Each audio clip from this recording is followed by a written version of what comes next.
We welcome you back. This tweet from the Los Angeles Dodgers saying the Los Angeles Dodgers agreed to terms with all-star right-handed pitcher Tony Gonsolin on a 2-year contract through the 2024 season for $6.65 million. That bought out basically the first 2 arbitration years for the right-hander. Tony Gonsolin joining me live now from Los Angeles. Tony, congratulations on the extension, if you will. You get to avoid the first 2 years of arbitration. How comforting is it knowing that you could just focus on baseball going into your next 2 spring trainings and not have to deal with contract issues?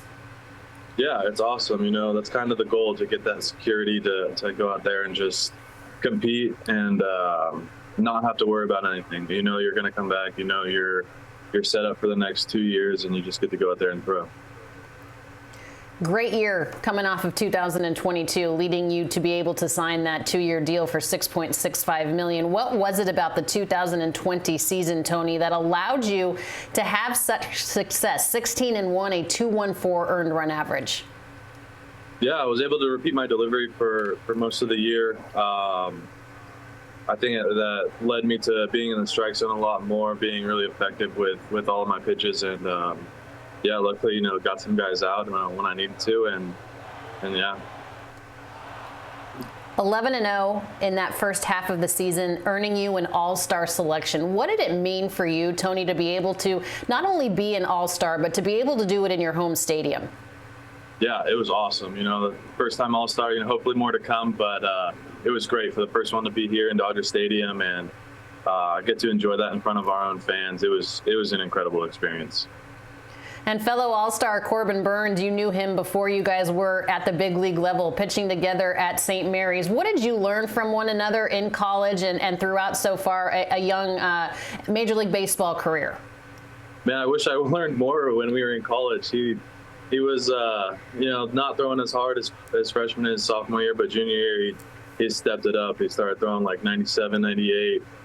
You know, got him drafted high, and I wish I talked to him a little bit more about what he was doing and what the secret was. But back then I was trying to be a hitter still, so lucky I'm not a hitter anymore. But yeah, just over the years, just continuing to try to chat with him and pick his brain a little bit. And then it's awesome seeing him. He's having great success, and I wish him the best. I actually want to talk to you about your hitting prowess. At what point did they convince you, you know what, you're probably better off with that right arm on the hill than trying to hit? What made you make the change? You know, most of the scouts are like, oh, I'll just put you in as a pitcher, or, you know, I think every single one except for like one scout was like, yeah, we're just going to put you in the system as a pitcher, and, you know, kind of good luck to you. And I was like, okay, cool. And you know, even Tom Kunis, who was the Dodgers guy, up in the Bay Area, was like, yeah, I'm going to put you in as a pitcher. We really like you. We really like you on the mound. I'm like, you know, okay, if that's what you decide, like, I'm all for it, and I'll accept that role.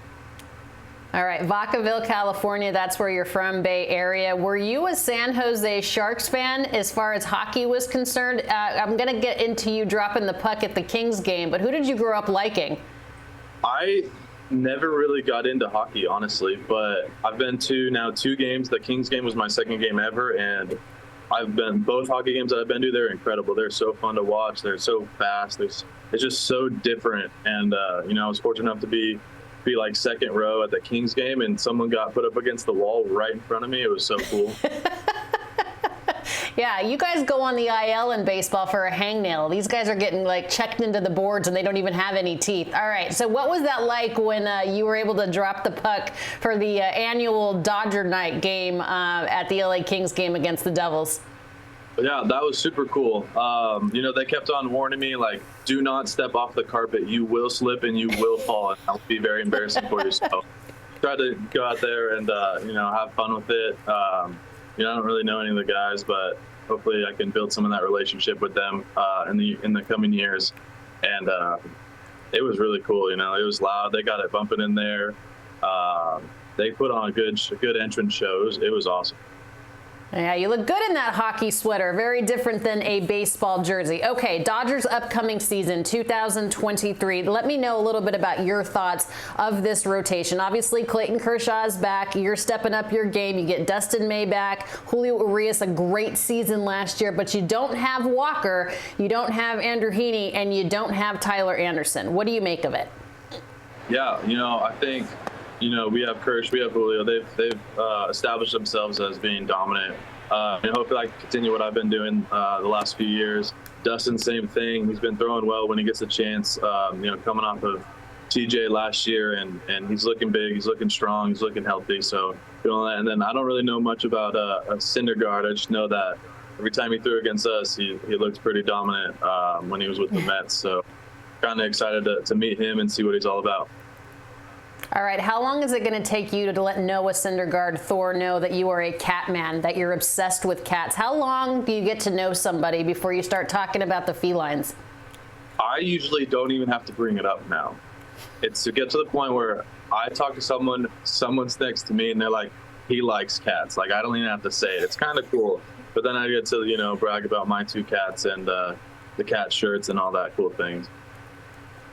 All right, Catman, tell me about the cats now. You said you have 2, so tell me a little bit more about them, because we have some photos. Maybe you can kind of walk us through who these kitties are. Yeah, that's Tigger right there. He's the younger one. He's only about 3 weeks younger than Blue. There's Blue right there. He's goofball. Yeah, their personalities are like complete opposite. Blue is kind of like very needy, kind of all over me, just wants to sit on my lap or like lay with me or whatever. And Tigger's just like, I want to lay, but like near you, but like just out of arm's reach. Don't touch me. But then like randomly will just get up and walk right over and lay on me and just be like, all right, now I'm ready. But they're freaking awesome. I love coming home to them every day and seeing them, and they're always happy to see me. It's great. I remember one time we were in San Diego playing the Padres. I say we like I'm a member of the team. But Dodgers were in San Diego playing the Padres, and you went to a cat cafe. So are you on the lookout at every single road city for cat cafes? I was not. I went with Chris Negron in 2019. He was like, hey, we got to go check out this cafe. Like, I'm like, all right, yeah, sure. Like, that sounds great. So we walked over there from the hotel, and just, it was cool. There was like probably 15 cats running around, all different personalities, all different. They all look different. They're different types. It was really cool. Very much like teammates, all different personalities, all different types. What are you going to do with this new financial security? What's the first thing you're going to buy with this $6.65 million? Oh man, I've been looking into buying a house, so that'll probably be the first thing. Get settled in the location and have a good spot to be.